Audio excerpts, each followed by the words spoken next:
Welcome back.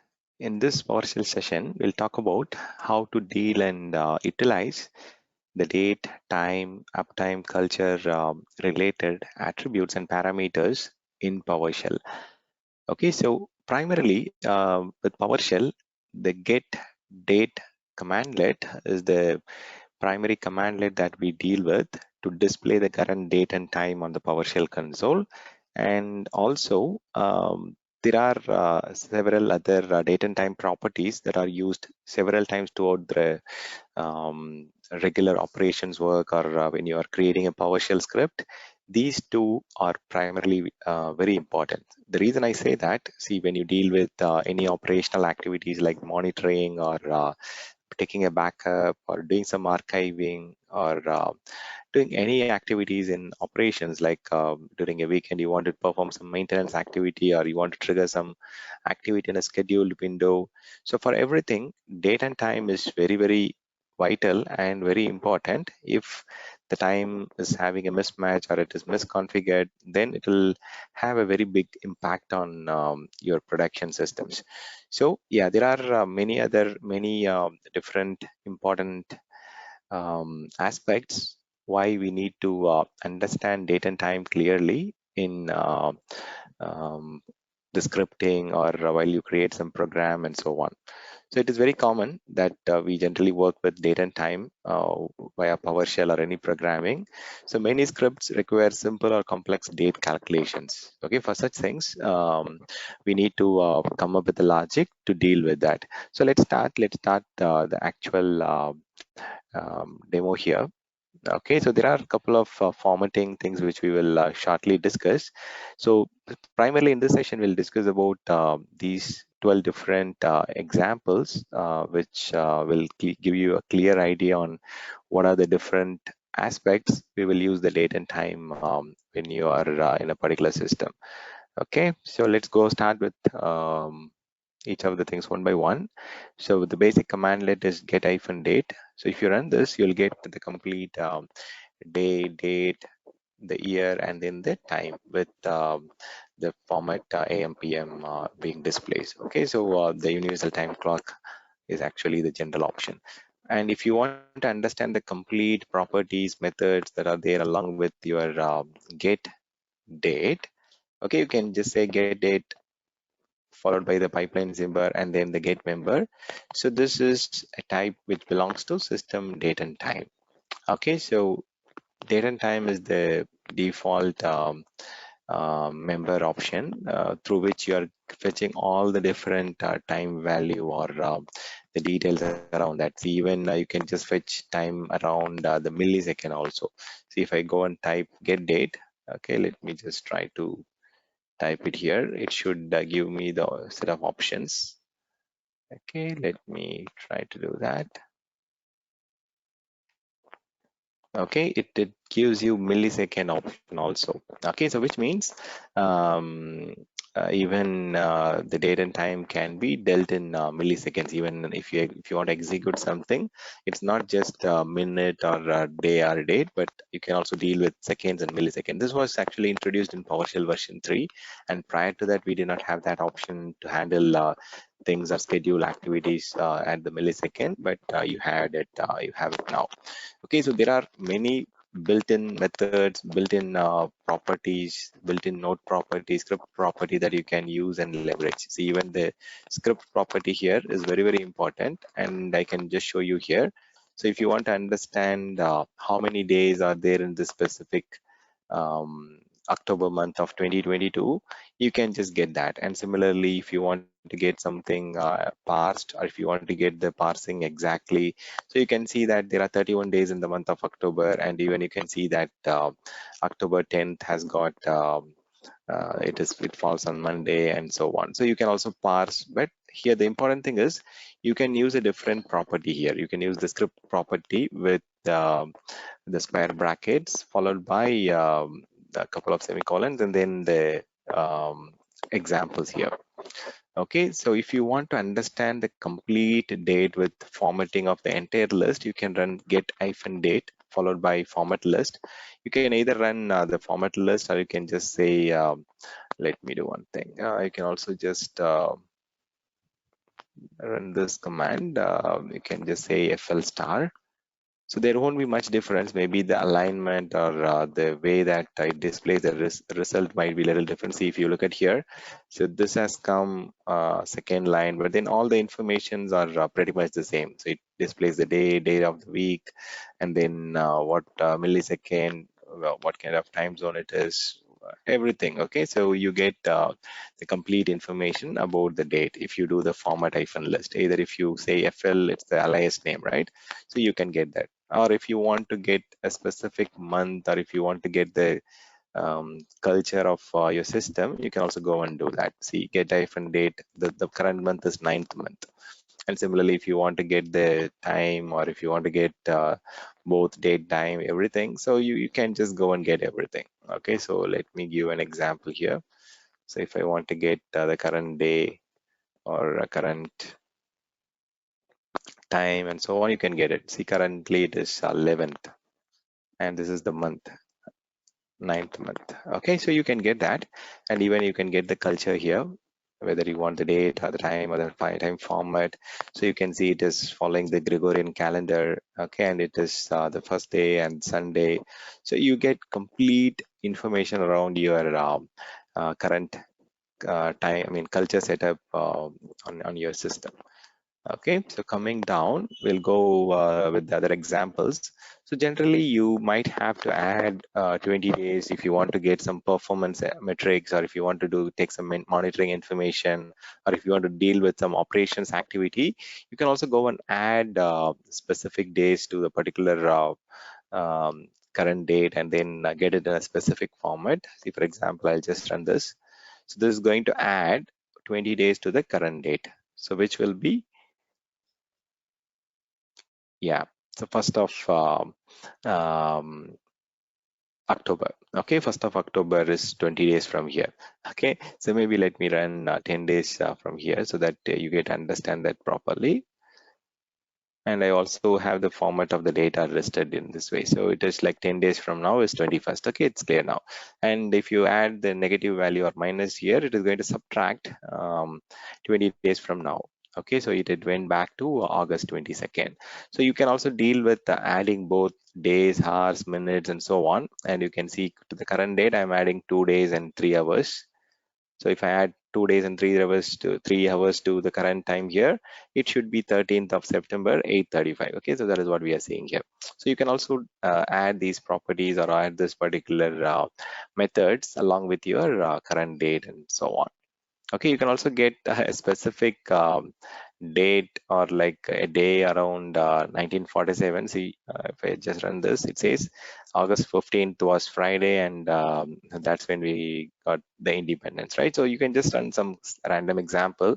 You can also get the date on this particular 19th of 11th month, which is November. Okay, 19th November is Saturday. And also you can add, subtract hours. You can also do some a lot of things. So these examples are very important. Okay, when you talk about formatting, okay, so there are two types of formatting in your time or in PowerShell. Okay, one is the default .NET formatting, where the capital M, single capital M represents the full month, and the double capital M, it represents the. Okay, let me run all these commands. Let's see what it. Okay, so here since we have this particular hyphen and followed by characters, it's not displaying it, but you can get it. Okay, so currently it displays only the full month and date, September 11, and if I just say double M, it will display the number of the month. Okay, it currently it's the ninth month.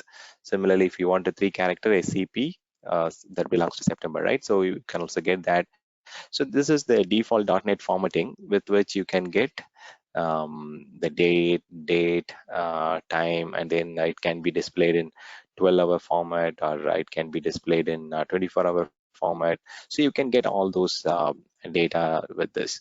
So there are certain things which you need to understand, but you don't have to memorize anything.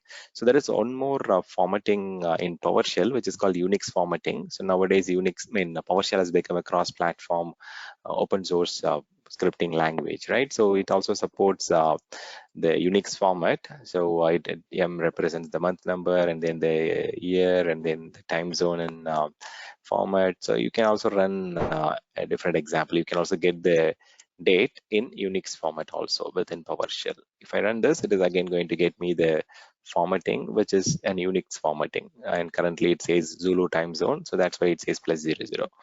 Okay, so let's come back. So formatting, there are a few more examples also. If you want to get the time in long date format, and if you want to get the month format, so you can run these examples. Okay, I'll just run all the examples together, and this is also getting recorded, right? You can also try by typing in the same.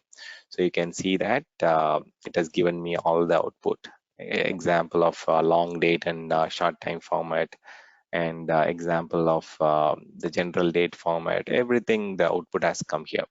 So which means like the right host is working pretty much good, and you got all the results here. Okay, now coming back to the examples. Okay, I'm just going to display the date from the output, or if you want to just display the time alone, or if you want to get both date and time, you can use these examples -display hint.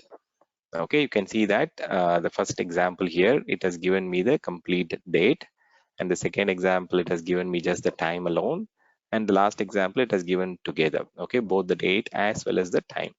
Okay, you can use the -display hint to specifically fetch only the date or time or whatever you want to. And if you want to get the current time zone that is sent on your machine, you can also go and say get -time zone. So whatever we do in PowerShell, okay, so currently it is coordinated universal time zone, right? Also, the support for daylight saving is mentioned as false, which means the daylight savings is not set actually. Okay, so you can, I'll show you a quick example. Okay, so since we are here on time zone, I'll show you this. Okay, let me show you how PowerShell works effectively. So currently I'm just having an open screen on the time zone, and let me minimize this. Okay, let's try this. Okay, and I'm just having it open just for the sake of showing you how the command line works, or the PowerShell works. I want to set the time zone now. So in order to set the time, okay, I think that was a different example. Okay, I'm jumping a bit here, but then I'll just show you something. So here, okay, it doesn't have any example. Currently it is coordinated time, and if I want to set it for Pacific time zone, or if I want to change it, I can just go and change it. I'll just say Pacific Standard Time. Okay, let's try this. See, the reason I'm showing you both in GUI and graphical, the reason is the command line and the PowerShell, it works real time. See, even the highlighter here will move to Pacific time zone. See, that's the beauty of working on PowerShell. The effect is very immediate. There is no waiting time, there is no delay. And if you don't know like what kind of time zones that are available, you can just go and say what are the different time zones that are there. I think I had that command somewhere here. Yeah, the get-time zone is the command where you can go and get all the time zone that are available. Okay, there is an hyphen gap here. There shouldn't be any gap.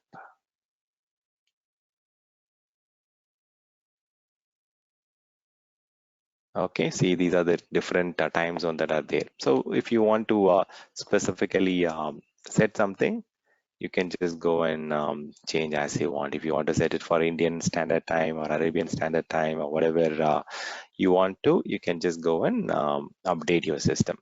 Okay, and if you want to find the day of a particular date, I think we already talked about a similar one, but then this is a little different. See, for example, I'm using uh, a different example here. I want to just get the day of the year on 2019. It's like close to 68 years from now. Okay, it says the day is actually 275th day of that particular year. Okay, so in an year we might have 365 or 360 days, 360, 66 days based on the leap year and so on. But then here on this particular 2090th year, 2nd of October is actually 275th day. Okay, that's what it is providing here. And I can say again, similarly, like the very last date of 31st 12 2022, I don't think it's a leap year now. Okay, it's only 365. Maybe if I'm trying it for 2020, it might show 366 possibly. Let's see. I think it was a leap year. Yeah, perfect. Okay, 2020 was a leap year.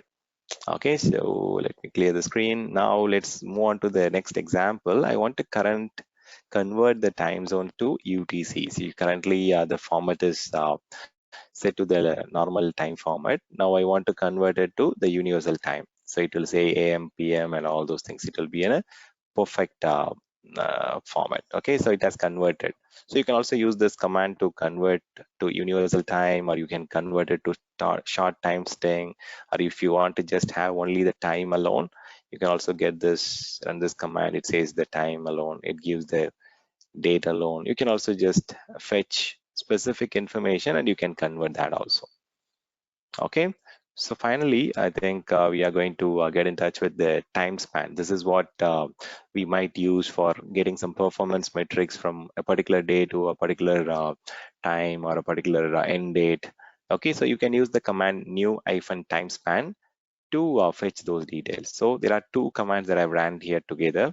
The first one, I'm asking what is the new time span on for the days 20 days, and then the new time span on the next command, I'm having a end date and getting the difference on how much hours and so on.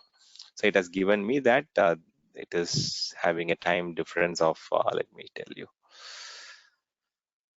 So it says there is a difference of 69 days, 13 hours, and so on. So the reason it says 69 days, the command that I've used here, I've converted it for, let me see,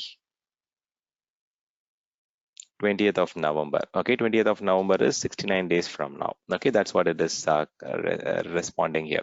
Okay, even you can use this other example with this start date and end date. Okay, so here in this example, I've just given a taken the current date as the get date, and then the end date will be 20th of November, and I'm checking what is the time difference. Okay, so it says it is 69 days and then this many minutes, milliseconds, and so on.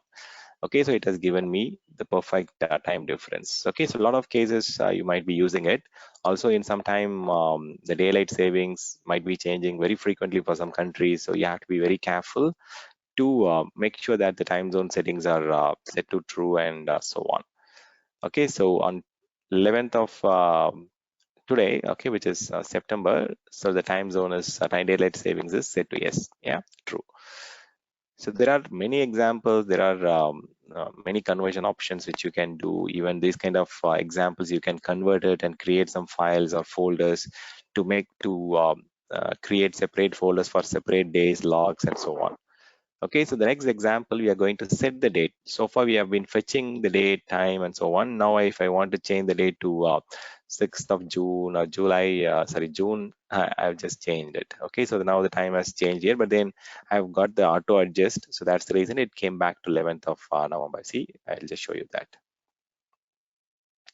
Okay, the minute I change it, it gets reflected in the system, 6th of June. But then after a minute, okay, it goes and checks whether I have set to sync with my NTP server. Yes, it is configured to do that. So it is changing it automatically. Okay. So next, you can also set both the date and add days, time, and so on. You can also adjust the time by 10 minutes or you can do it. Okay, so you can see that now the time has changed to 10:36. You can also adjust the time by plus 10, which means if I remove the minus here, it will add 10 minutes from now. Currently, my time is saying 10:46 in this PC. If I want to change it to 10:56, it will change it. See, it has changed to 10:57. Okay, so you can add 3 days or you can add certain things. So you can do a lot of different things. Okay, I've already shown the example to set the time zone. I've changed it to Pacific time zone already. And even I can get both the date as well as the culture from my machine, and you can change it to different languages. For example, if you want to change it to Spanish or different language, you can also do that. Okay, and this is very, very important, the timestamp. Okay, for example, if you're generating a log files or if you're generating some performance measures or metrics from your machine, you might have to create some folders, and that folder can be named against the specific timestamp to distinguish whether this log belongs to a particular date or time or particular time difference and so on. See, now if I just go and say this, let's see if it creates a folder. I'll just call this as stan. Okay, so here under the C drive stan folder, it should go and create a folder with this type of directory. See, it has created this particular name. Okay, and let's go and check it here. Okay, instead of showing it, I'll just go here, go to my C drive, go to my stan folder. It has created it, and you can see that it has created a folder with the current date, time, and so on. So whatever log files that gets created or any files that gets created will be stored under this specific timestamp. Okay, you can use the timestamp command to do that. Okay, so what are the other examples? I think we have covered all the different examples that we plan to do. One last example is how to use that in real time with all the commands that you have learned now. Okay, you can get the event log specifically to the system logs, and only you want to filter it by error, and you can get the date for the last 12 hours. You want to get the event logs that belongs to the last 12 hours here, minus 12. Okay, so it brings me four event IDs with which belongs to the system related event log for the last 12 hours. Okay, so these are some examples. Okay, so when you learn anything related to date, time, or time zone, okay, so there are only very few commands: get-date, get- time zone, and then you have a command called culture, and then there is a command called timestamp. So these are the commands that we generally deal with: date, time, and the culture. But when it comes to uptime is a metric that is very important, that denotes how long the machine was operational, or how long the computer was available on the available online to provide application related services. Okay, so PowerShell is mainly used for configuration management and task automation, and with that you need to have your system up and running, and you can get that uptime in multiple different ways in your system. But then from the PowerShell, okay, I'll show you how to get that. See, in your task manager, if you go to performance, here you will see the uptime. Okay, so here it is. My machine was online for the last 1.5 hours. Similarly, you can run a simple command uptime to get how long your system is up and running and so on. Okay, I think there is a command. There is no command let, but there used to be a command. Okay, similarly, you can just go to your CPU also, and then you can get it. Okay, let me try something here.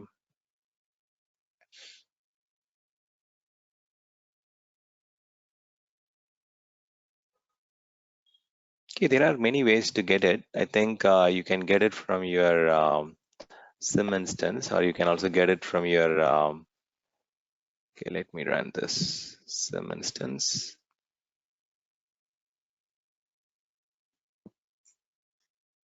Okay, Win32 underscore operating system. Okay, well, let me just select the last boot up time. Yeah, so it did give me the result. But I thought there was a command, but then it doesn't work in, okay, it's not there. Okay. There used to be a command in Linux, I guess, not in Windows. Okay, so you can also get the last boot time, how long it was available. Even you can go and get the event ID 1002. That tells you like when the machine got rebooted, or when the machine got uh, hold on 1 minute. Let me check this. Get Windows event. Yeah, it is there.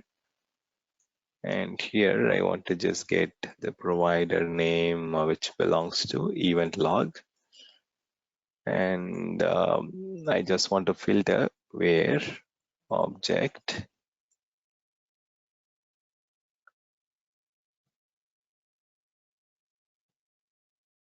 underscore ID. I think 1002. Okay, is the event ID that belong to once again, yeah, 1000 belong to the machine related. Okay.